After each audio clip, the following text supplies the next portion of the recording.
just to give you an idea of what we're talking about today, we're going to be talking about how philanthropy at the Ann Arbor Area Community Foundation has evolved over the years, and what are some of the things that we're doing to connect with the residents so we can help improve their lives within Washtenaw County.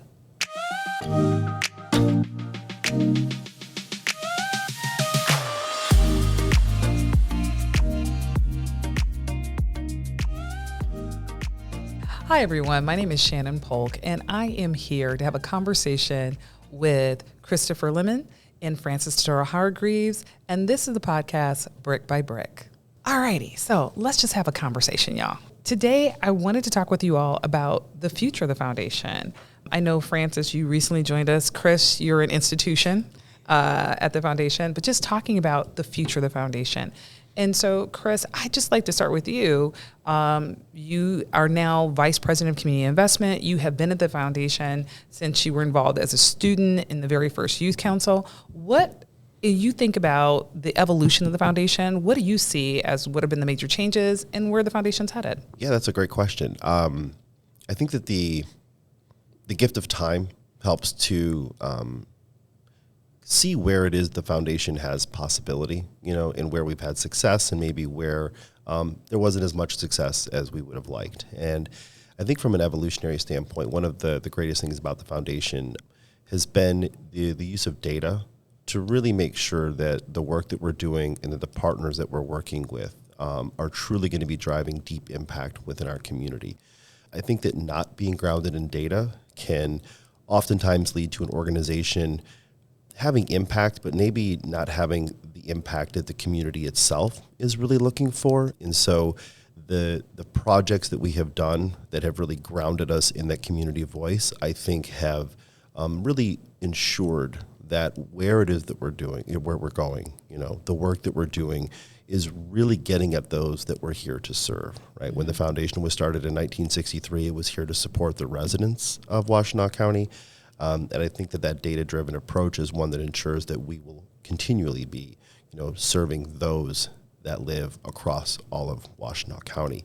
And I think that the journey itself has been really amazing. We have seen a number of partners, come into our sphere, right? Mm-hmm. Or that we have entered into their sphere, right? It's not everybody coming to us, it's we're going to them as well. And I think that list of organizations, the list of individuals that we're working with continues to grow as we deepen our relationships with our community.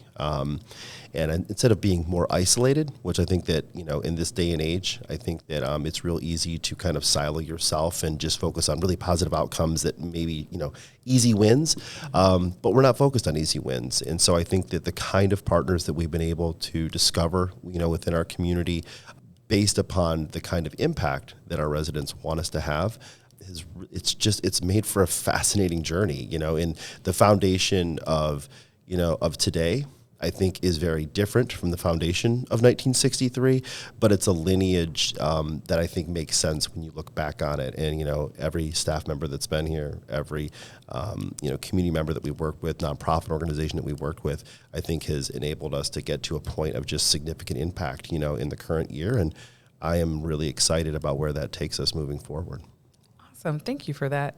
Frances, as you think about that, being new to the foundation, where do you see the evolution of the foundation going?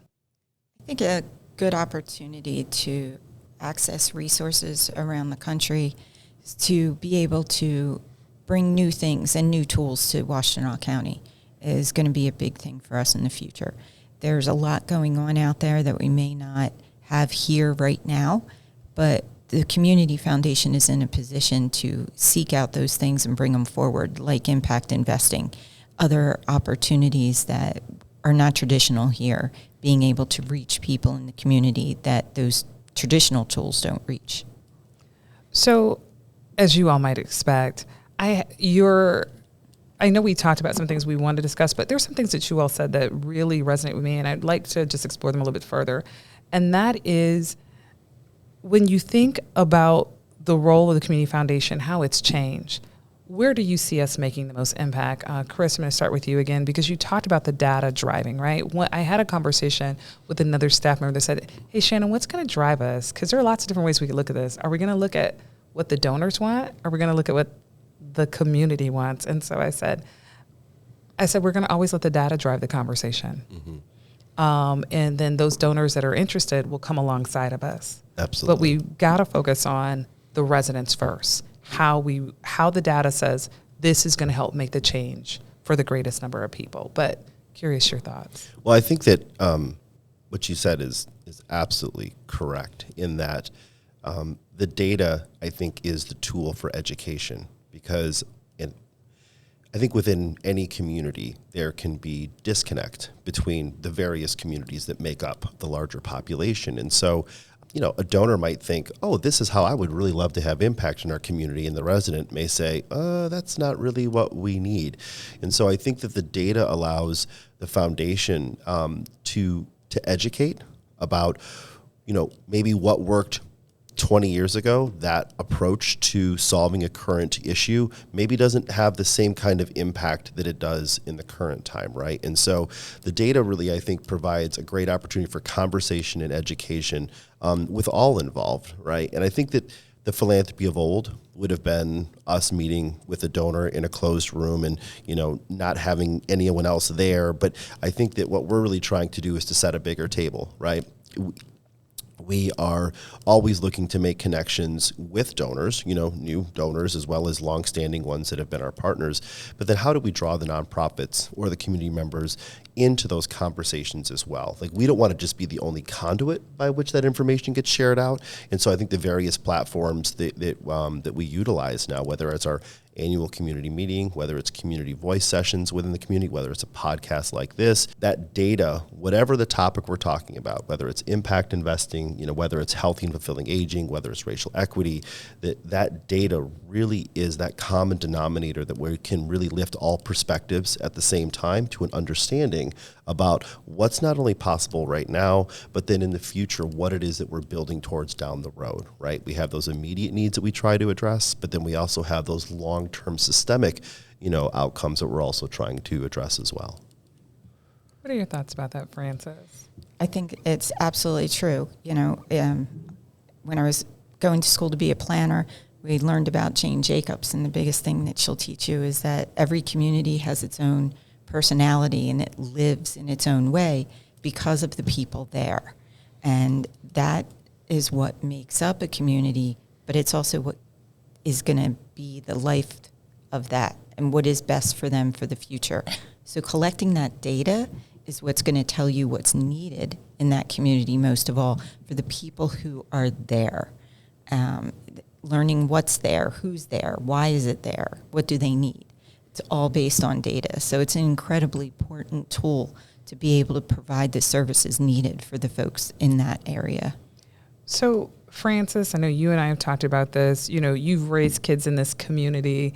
I'm curious, as a resident, having worked here with your family, what do you see are some of the biggest challenges as well as some of the biggest opportunities that are facing Washtenaw County right now?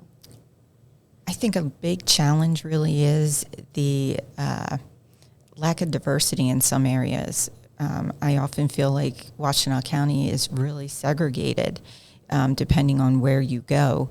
And it's incredible to try to have to find a school for your kid where they're going to get that diversity and the concern of, how many people are going to be in the school and who is the people in the school and so on. And that was a big thing for us. And also determining at some points we moved within the county, but we moved to get to that. So I do think that's a big challenge for us, but I also think we're at a point in society where we're going to have a lot of opportunities to make those changes, whether it be through economic development or through planning in a regional sense, transit, things like that, to enable people to be more transient just in their daily life, but also the opportunities for them to move to where they want to work, where they want to go to school. Thank you. Chris, you grew up here, right? So I'm curious about your perspective, what you see are the challenges. Obviously, you've seen some evolution over time, but I'm curious what you see are the challenges right now. Yeah, once again, I think time is a gift. I think that truly, having lived experience within a community, I think can help you to see some of the realities that maybe oftentimes aren't called out quite as clearly, and I think that we have some amazing people who live in our community, donors, elected officials, nonprofit leaders, community residents.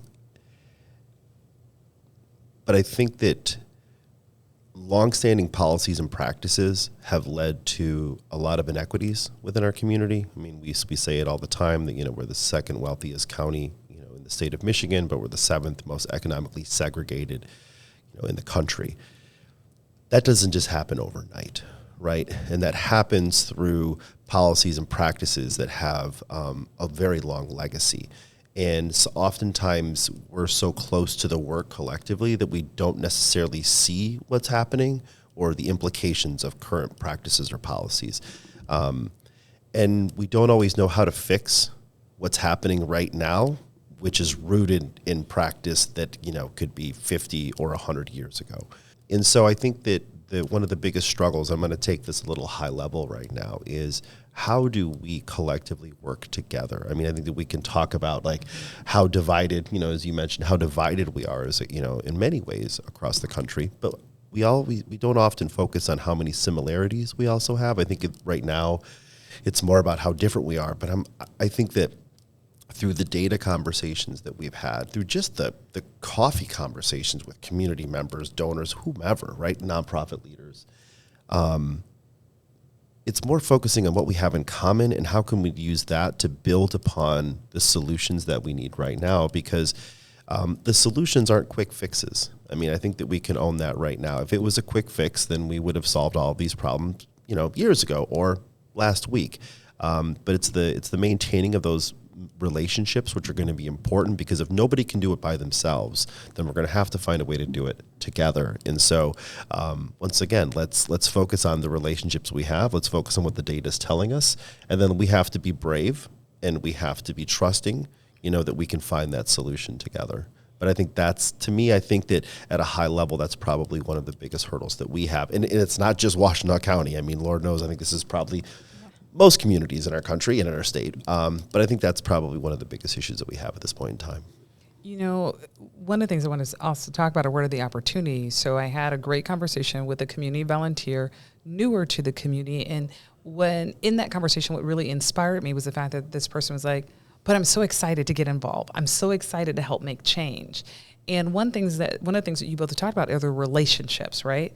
That you've got these really deep and amazing relationships that are allowing us to be able to help shift the conversation, help bring data to some of these really challenging conversations. I heard someone say, having good data is like having good oven mitts that let you handle a hot topic, right? Because some of this stuff, it can get really personal, right? Because it's where you live. It's impacting your family. It's impacting you. It might impact your economic outcome. So it's deeply personal. And so I understand where some of the, where people kind of get their hackles up, but the data allows us to have a conversation that kind of depersonalize that, hey, this is not about you. We're just talking about how we improve Washtenaw County. And we can all agree that we want to do that. So I'd like for you guys to talk about relationship building, because I feel like that's a shift when you think about where the foundation is headed. How do we continue to deepen those relationships so that we can be more effective? And I don't know, whichever one of you would like to. Do you mind if I jump in real quick? Sure. And I'll set the stage for you. Okay. And once again, I'm going to look at this a bit from a historical perspective, right? I mean, I think that having served under, multiple, CEOs at the foundation, one of the biggest reasons why I'm still here is because the message has always been from the top down that we're here to serve our community. And the push has always been to have conversations, right? To literally be in relationship with our community as partners. That's not always the case in philanthropy, right? And I think that as the data has lifted up some realities that maybe weren't always understood, Whereas some might want to shy away from that because it's like, oh boy, here's more work. Like what we have really done is we've embraced this as an opportunity to have more relationships or deeper relationships. And not every foundation wants that. Some would rather be more isolated. We just want to have a competitive grant. You were denied, sorry. You were accepted, or your grant is awarded. Here you go, and go do good work. But once again, that transactional nature of philanthropy isn't going to solve the complexities that our community faces right now. And so I think that the face of philanthropy across the boards needs to change. And I feel like that we absolutely are on that leading edge. When what that means is the work changes, right? So it's not just answering emails every day or processing grants. It means going into literally every corner of your community, having conversations, right? Meeting with nonprofits, meeting with the people that they serve, finding out what is life like on the daily for you, and then trying to identify through those conversations where there's opportunity that we can leverage either our resources or our partners, resources to start solution building. That may sound easy, but in fact, it's actually quite difficult. But I don't think anyone here shies away from difficult work. I think it actually draws us in more because when you're removed from those that you serve, when you don't have a face, it's easy to not address it, right? But when you are on the ground, like we do, we volunteer in the community, we see firsthand, those that we're here to serve. It's a lot harder to walk away when you see a face, right? When you hear their story, their voice, and I think that's the fuel that really drives us every day. And so I'll just say that the nature of our work has changed, I think, exponentially from having just more standard grant programs to very different ways of investing in our community that require a lot more talking, a lot more sitting at tables, having coffees, whatever that may be. But that has really changed, I think, in a great way. And, I'll hand that over to you now, Frances, kind of an easy tee up there and around the work that you do, because your work really is kind of the cutting edge for us in terms of how it is that we show up in our community. Yeah, and I think it's important because, take, for instance, a nonprofit. They may not have the connections to the people that they need the assistance from. And I think we're a big connector for them. We build the relationships on both sides and be able to be that link for individuals when they need that assistance. And in some cases, folks are doing new things. Well, everybody's doing new. Technology is just booming. It's not what it was 5 years ago. So whether or not they need to be put in front of somebody or that introduction or an understanding of what is that new grant program that the city or XYZ is putting out, being able to make those connections for them and to be able to be that connector and the person who really says, this is what we're hearing from the community. Is there a way that, this policy can be created to help this effort or to make this happen? One of our priorities in impact investing is childcare. And there are policies that exist at the state level, at the municipality level, that need to be changed to help make it easier for child care providers to provide the child care and to provide the number of spots that are needed. And so to be able to build the relationships to help move that along is, I think, a very important part of the future of the foundation. It's interesting. When we think about, these conversations, we think about impact investing. Part of that is because the foundation made a commitment to say there's a portion of our corpus that we're going to put to work. We're not just going to use that 4.75%, spendable that we are required to put out, but, how do we go even further and make these loans in the community that can then continue to circulate these dollars across Washtenaw County, because that is indeed our focus. And in thinking about that, obviously that started with a study of where capital was or was not flowing, right? So starting with the data, you all did an amazing job in the presentation that you did of kind of really laying out why we have moved from strictly programmatic investments in the community and that type of grant making to systems change. For those of you that may be just listening to this and kind of like, what are they talking about? I want to just take a moment and just say, traditional grant making was very transactional, right? Yeah. Somebody comes in, they're like, we need money. And it's like, okay, well, I'm going to evaluate that and push it back out, whether that was by a committee or staff directed. And what we are doing is really shifting that to being more relational. And Carissa, just wanted, if you could just kind of share a little bit of that. And then Frances, if you can talk a little bit more kind of like what that looks like in our impact investing.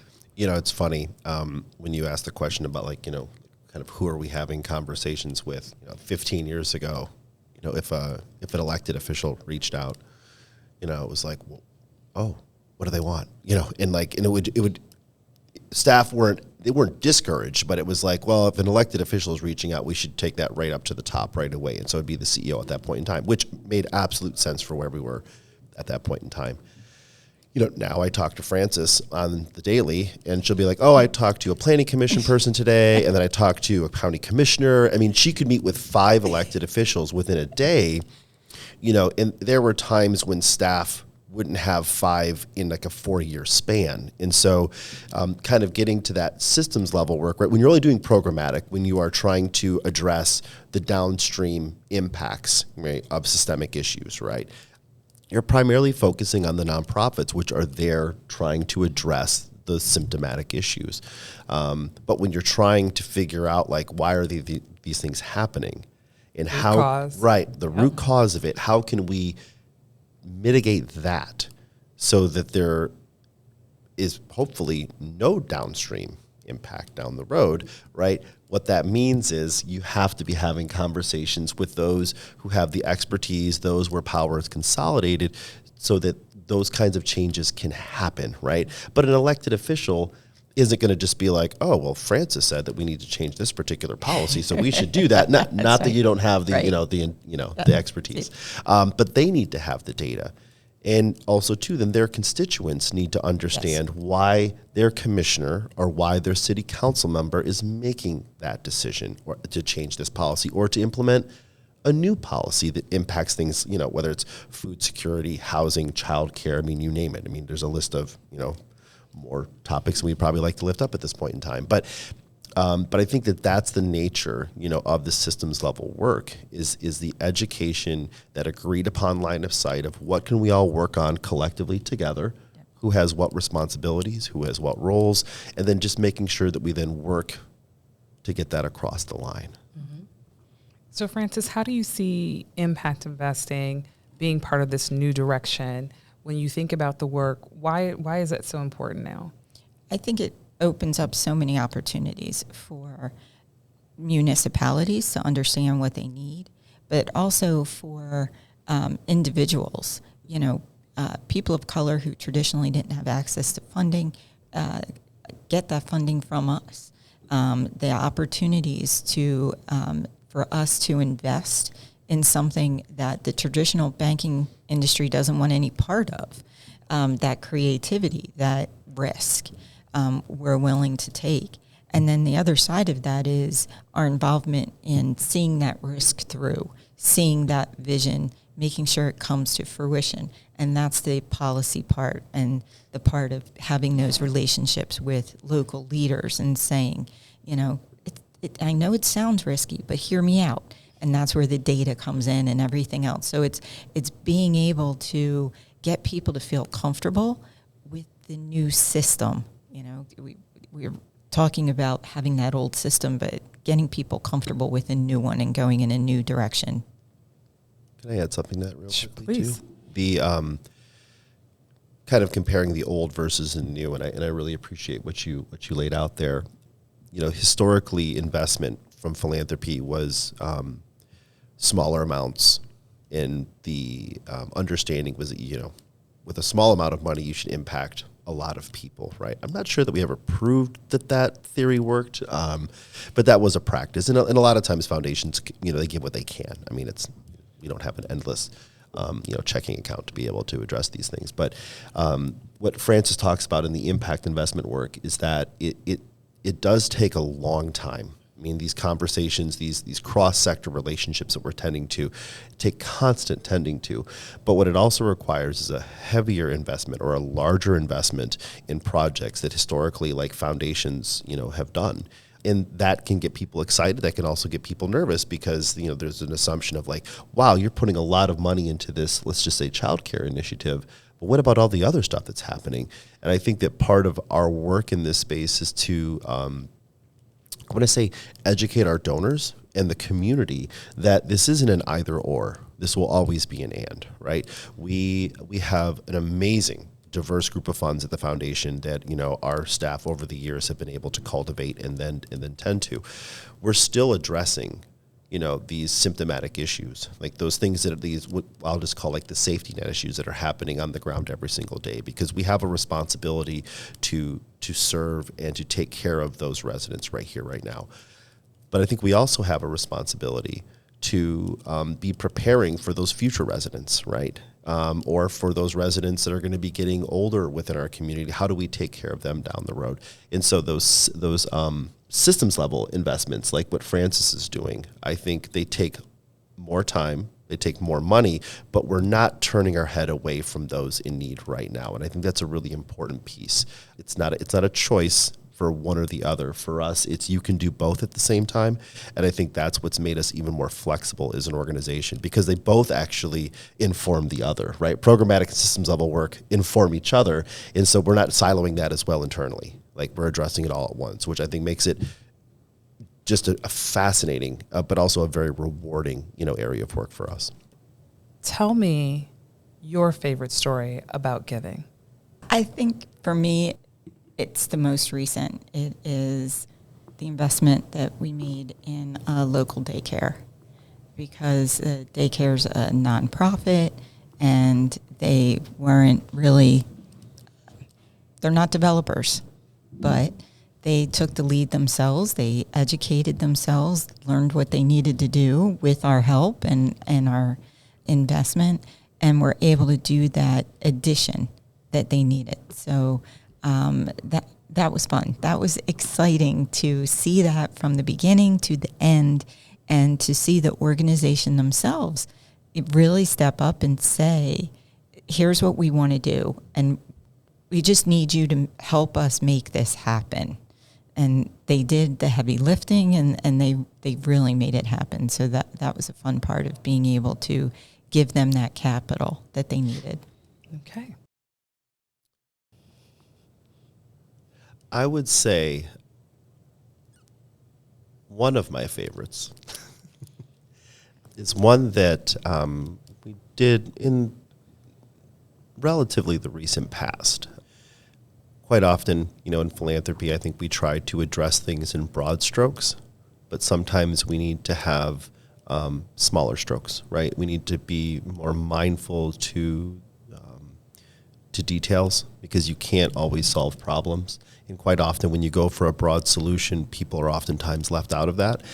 And so food security, I think, is one that we all can recognize is very much present. That's an issue within our community that we need to address. But the investment that I'm thinking about has to do with a program at Ann Arbor Meals on Wheels. And, you hear about the Meals on Wheels programs, and they do great, phenomenal work. But it wasn't always culturally specific. And we've heard through feedback that, individuals from different cultures who are on these, meal programs, the food doesn't always dovetail well with their long history of living. And we know that, having food that maybe doesn't sit well with you, well, you might be full, but you could also not feel great at the same time. And I don't think that we're looking to necessarily just solve one of those particular issues, right? And so the opportunity to fund a culturally specific meal program at Ann Arbor Meals on Wheels, this in particular one was focusing on the Asian community, but making sure that we were funding opportunities that brought culturally specific meals to older adults. Think about my grandmother when she was aging, and the fact that what she wanted was the food from her culture in Mississippi, right? She didn't want unseasoned chicken. Right. She wanted some dumplings. She wanted green beans with some salt in them. And since high blood pressure wasn't one of her issues, she's like, bring it on. Put some butter in there. Like, I don't have an issue with cholesterol, feed me. And I think it does make a difference to seniors to be able to have something that represents you, right? It goes back to this issue of belonging, right? Feeling like you matter, like you're a part of the community. So, no, and that's, you hit it on the head, right? And I think that's a favorite for me because it gets more, it's hyper specific, right? And so it's not, once again, it's not that broad stroke. I think that for me is my favorite because one, I know that that's a portion of our population that hasn't been served well by this particular intervention, but it also excites me because of what's possible moving forward. What happens when every meal program in our community, now literally has a menu of opportunities so that everyone can feel heard, right? Because, we know the comfort that food brings us, and I want food to bring comfort for those who need it. Not just from a sustenance, but also there's emotions tied into those foods. And so we want to give them something familiar, but also something they feel good about at the end of the day. Exactly. This has been a great conversation, understanding impact investing, understanding the difference between systems change work and programmatic work. Stay tuned for part 2 of this conversation as we go even deeper, as we think about the future of the Ann Arbor Area Community Foundation and what that means for Washtenaw County.